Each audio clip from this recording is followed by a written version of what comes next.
de sujetos que se va organizando en el curso del estudio. Pero claro, para nosotros afirmar el valor de lo singular, tenemos, porque lo singular es importante no es porque es único, lo singular es importante porque es una vía de producir significado sobre un modelo de pensamiento que ya viene avanzando en el intelecto del investigador. Pero cuando usted estudia un caso singular, usted está significando aspectos que van a entrar dentro de un modelo que está en evolución en una línea de investigación. Porque, ahí yo comparto algo que Lakatos defendía mucho, las investigaciones tienen que desarrollarse en líneas que duran años. No es el proyectico de investigación para cerrar la maestría o el doctorado. La maestría está necesitada un proyectico, pero el doctorado quizás puede ser el primer paso en una línea de investigación que nos va a acompañar por años. Yo me acuerdo cuando yo hacía mis primeras investigaciones de los hipertensos. Está en un libro que se publicó, por cierto, acá en Iztacala, Personalidad y Salud y Modo de Vida, que lo que yo construí en aquel momento y lo que yo construí hoy son dos cosas totalmente diferentes. Pero ¿cuál es el valor que tenía lo que yo construí en aquel momento? Que permitió y tuvo viabilidad para yo llegar a lo que estoy construyendo en este momento. Es un camino donde las significaciones se van complejizando, se van extendiendo y van ganando en capacidad de significación.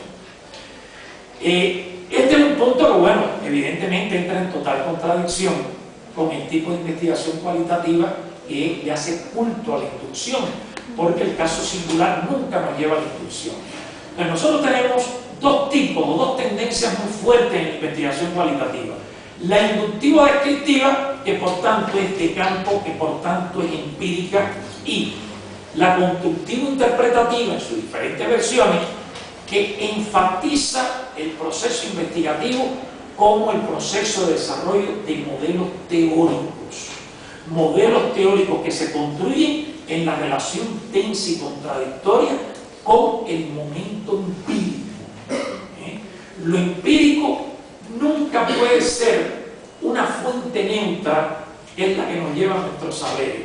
Lo empírico es una madeja complicadísima que está fuera de nosotros, está en el otro, está en el espacio del otro, está en la institución, está en el aula, pero que va tomando significación por la agudeza y complejidad del modelo teórico que vayamos desarrollando, que es el que nos permite llegar a manifestaciones de ese empírico que no están dadas, por eso no son datos, porque si no existe un sistema facilitador de la significación no está contenida nunca en la evidencia empírica.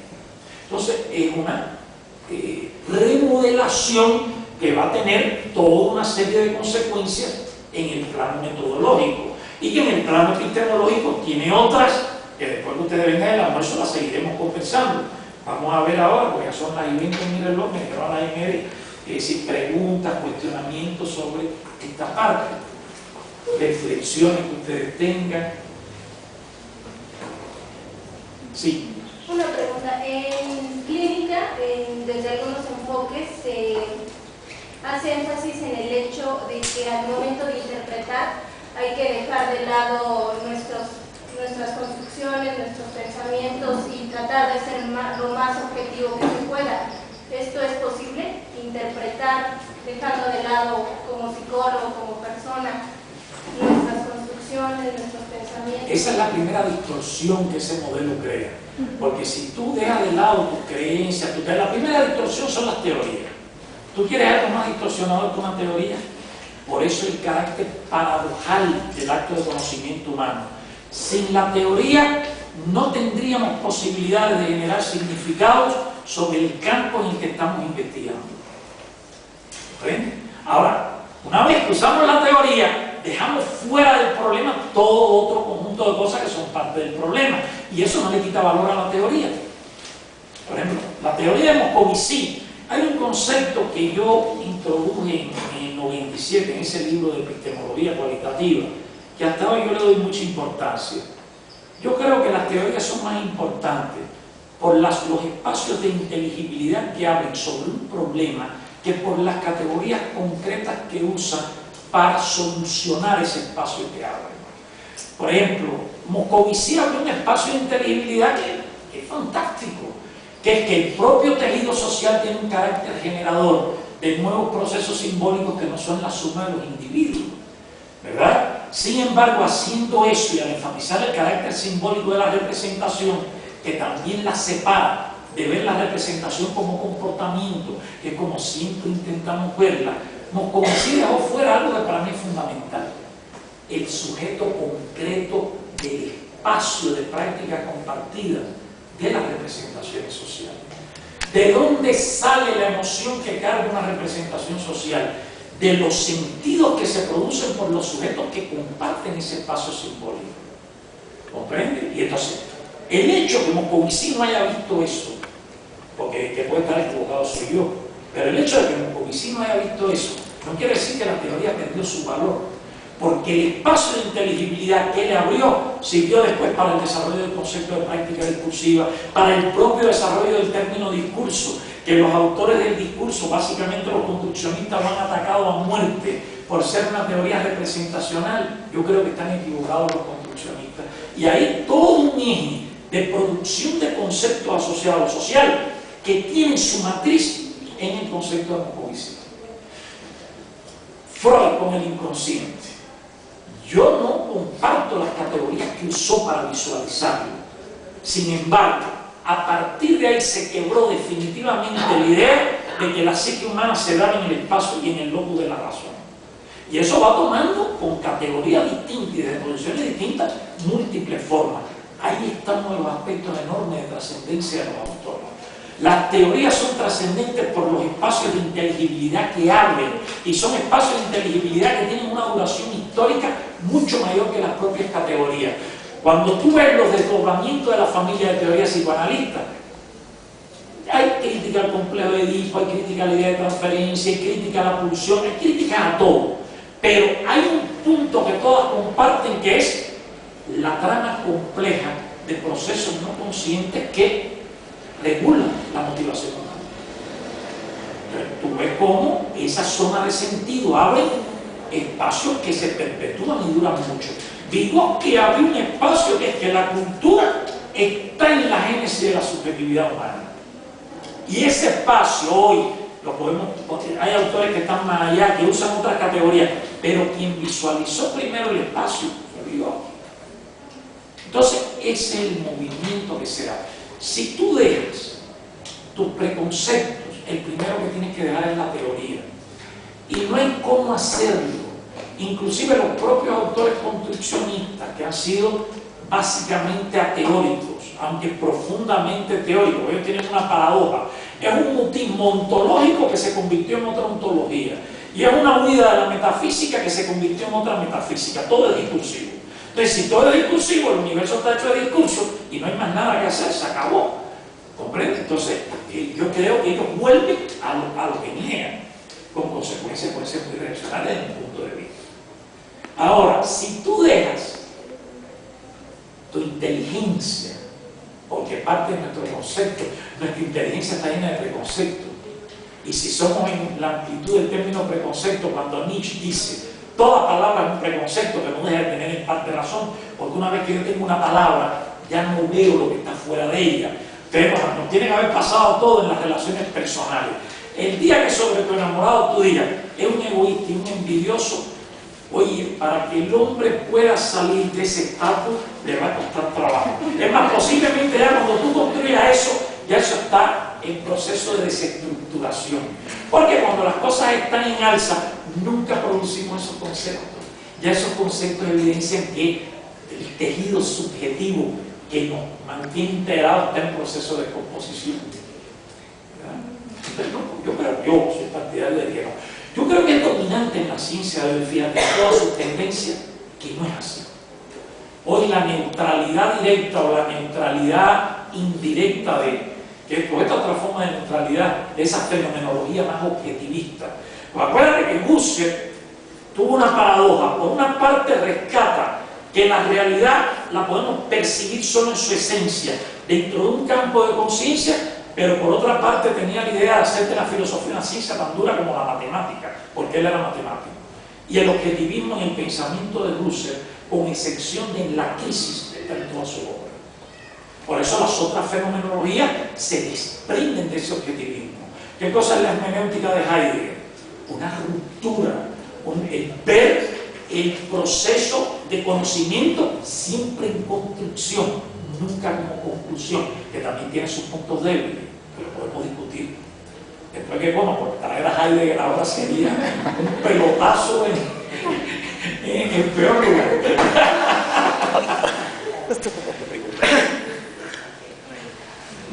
Bien. Sí. Sí, ¿cómo no? A mí me está quedando claro que en el proceso de construcción tiene una parte importante la confianza que nosotros mismos tenemos de nuestra propia construcción. Y eso me ha pasado mucho porque lo que más se encuentra en la bibliografía es categorías ya establecidas y que tal pareciera que la idea es decir, tiene estas categorías, entonces en la enfermedad que tiene.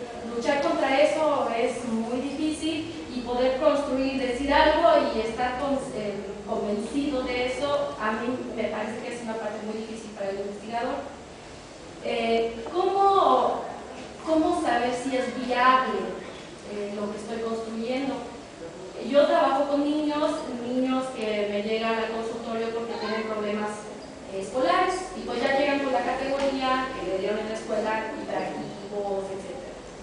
Entonces, bueno, me queda claro que eso no tendría que estar moviendo mi construcción, sino una construcción en donde yo tendría que partir desde lo que yo estoy viendo. Como decía hace ratito, el sujeto es invisible y vamos a construir.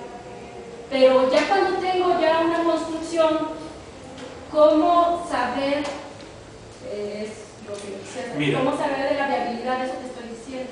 La viabilidad se da cuando una construcción que tú tienes toma formas diferentes en análisis de otros casos, pero te permite significar cuestiones que ante la que tú tener esa construcción tú no podrías significar. A ver, ¿cómo? No, estoy hablando de la viabilidad, le decía ella, se da cuando la construcción que tú haces te permite producir significados distintos sobre problemas que tú estás estudiando, ¿verdad? Y esos significados, sin esa construcción que tú hiciste, tú no los hubieras podido construir. Esa es la viabilidad. Por ejemplo, la línea de investigación del sujeto que aprende, que yo la declaré, creo, el primer día, después voy a hablar de mis líneas actuales de investigación. La viabilidad está cuando yo empecé a ver, pero lo hice a partir de una construcción teórica previa, que el niño que llega a la escuela tiene una producción simbólico-emocional en la sala de aula que no tiene nada que ver con el aula, que la trae de su mundo vivido, de su historia, de su familia, y que esa emocionalidad que casi nadie ha estudiado, porque cuando estudiamos la emocionalidad del niño en el aula siempre la intentamos reducir a la relación profesor-alumno, al hecho de que no comprende la disciplina, al hecho de que otros niños lo excluyen, pero el universo del niño que se configura en su propia subjetividad y que es responsable por un tipo de producción emocional que es paralizante de su intelecto, eso ninguna teoría me lo dio. Y yo, con la construcción de configuración subjetiva, que es tan relativa y tan precaria como cualquier construcción humana, pude encontrar elementos que me permitieran incorporar una dimensión al análisis del fracaso escolar que no es la dimensión dominante de la literatura educativa. Porque la subjetividad precisamente tiene como valor, que es como una unidad en que convergen en sus efectos la multiplicidad de experiencias vividas, que son significativas en su condición subjetiva, porque lo vivido no es un banco, como decía Pablo Freire, nosotros no somos un banco, no todo lo vivido está dentro de nosotros, lo vivido está en las configuraciones, en la organización subjetiva de esa experiencia, que es la que determina qué emocionalidad y qué procesos simbólicos yo puedo expresar frente a un tipo de actividad. Un niño paralizado emocionalmente nunca puede ser un productor intelectual, y mucho más si analizamos que el pensamiento es un sistema, una función de sentido y no apenas una función cognitiva. Nadie puede procesar creativamente información si eso no tiene un sentido subjetivo para quien lo está haciendo. Tú puedes procesar operaciones formales, pero cuando tú sales de lo formal para crear o para conjeturar o para recrear esas operaciones, si no hay producción subjetiva no funciona. Entonces, es muy simple, pues yo creo que a veces lo que nos paraliza en la ciencia es pensar que no podemos dar un paso. Yo creo que la historia del positivismo, si algo nos legó negativo, porque tuvo muchas cosas positivas, sobre todo viéndola históricamente, fue la negación de nuestra capacidad de ideas. Y son ideas las que te permiten, cuando tú estás construyendo algo, articularlo y confrontarlo y acompañarlo y comenzar a ver que eso tiene un valor heurístico para lo que tú tienes. Por ejemplo, yo creo que uno de los problemas, y eso lo vamos a discutir mañana en la parte metodológica, yo creo que en la biografía se abusa de los análisis estandarizados. Analizar todas las biografías por las mismas categorías. Eso nos sustrae de la función constructiva del investigador, porque cada biografía es singular. Y la información que está ahí nos está remitiendo, entre otras cosas, a configuraciones subjetivas que son singulares. También hay operaciones de conocimiento que pueden ser grupales y que te interesan, y ahí sí tú actúas en un carácter inductivo. Por ejemplo, ¿qué características tienen niños de menor ingreso en su comportamiento en la escuela? Te puede interesar buscar elementos comunes. Ahora, cuando ya vas a estudiar el fracaso escolar en los niños de menor ingreso, tienes que ir a lo singular, porque si no caemos en el fatalismo que todos los niños de bajo ingreso tienen fracaso, lo cual es falso. Como es falso que todos sean delincuentes, porque los mayores delincuentes hoy son los ricos. ¿Ustedes comprenden? Las generalizaciones universales son muy peligrosas en eso. Por eso la singularización es importante. Sí. Yo estoy entendiendo algo que me parece interesante, que la búsqueda de la investigación ya no te dirige el problema, no te dirige la hipótesis, sino te dirige la vida en el espacio de la posibilidad. ¿Sí? Correcto. Exactamente. Eso me acaba de decir. Exactamente. Me parece magnífico. No hay hipótesis previas a ser comprobadas. Hay un problema a ser construido en el proceso de investigación. Y la hipótesis deja de ser un ornato anticipador que hay que seguirlo hasta el fin para hacer operaciones de pensamiento que están comprometidas en la procesualidad de la construcción de lo que usted está estudiando. En ese caso no sería mejor el arte que la ciencia. O sea, si voy a filmar la biografía de un niño, eso se construye un personaje, ¿no? Sería todo esto. Claro, pero de esa biografía usted va a sacar un modelo teórico que le va a permitir significar aspectos que están en otras biografías, y eso no lo hace el arte. Porque si vamos a hacer esa comparación entre ciencia, yo le diría, los mejores psicólogos son los escritores. O sea, nunca me he leído nada en la psicología que me seduzca más que Sandor Mara y que Dostoyevsky. Esa penetración compleja. Ahora, si usted a Dostoyevsky le dice, óyeme, pero el hombre, él le va a decir, haga usted su novela, esa es la mía, pronto. En la ciencia es así. En la ciencia, cuando usted me hace una crítica a mí, yo tengo que defender por el valor heurístico de eso que yo estoy construyendo frente a usted. Y es ahí donde se desarrolla la trama que nos va permitiendo significar. El problema es que lo que está en crisis en la ciencia es la idea inductiva de ciencia. Porque cuando usted construye un modelo teórico, usted lo puede hacer sobre un caso singular. Inclusive muchas de las teorías de la historia de la psicología han funcionado sobre casos singulares. Ahora, el problema está como el modelo que usted construye en el caso singular toma significado cuando usted estudia otro proceso. Apenas el psicoanálisis, Piaget construyó toda su teoría con sus hijos, con las operaciones de los hijos. Y después de ahí hizo las construcciones que generalizó eso en su construcción. Y esa es la diferencia, que en la ciencia siempre estamos confrontados con un objeto que tenemos que significar encima de él. Cuando usted le diga a Dostoyevsky que usted se leyó su novela y que un delincuente con el que usted trabajó como psicólogo, usted trató de hacer lo que él dice en el libro y usted vio que era falso, pues Dostoyevski le dirá, haga un libro sobre la persona con que usted trabajó. La diferencia, yo creo que el arte es profundamente agudo. Yo creo que aquella diferencia que antiguamente se hacía entre ciencia y arte, que era peyorativa para el arte, hoy ya es muy cuidadosa, porque la creación científica tiene también de artístico. Y la fantasía y la imaginación del actor está en la ciencia y está en el arte. Solo que hicimos una ciencia que nos disecó, y en esa disección que hizo de nosotros se perdió la capacidad de producir pensamiento. Yo creo que hay una cuestión que trae este tipo de investigación, y es que nosotros somos responsables por lo que afirmamos. En la otra usted dice, no, eso fue lo que me dio el TAT y lo combiné con el Rocha y sale tal combinatoria, pues se repiten dos trazos. No importa que el Rocha y el TAT respondan al principio totalmente distintos, se repiten dos cuestiones y usted las afirma. Como meter en una batidora los resultados y después sale un perfil. Pues lo interesante que tiene esa investigación con los testes que siempre dan perfiles, ¿verdad? Pero la legitimidad de los perfiles es lo que es cuestionable.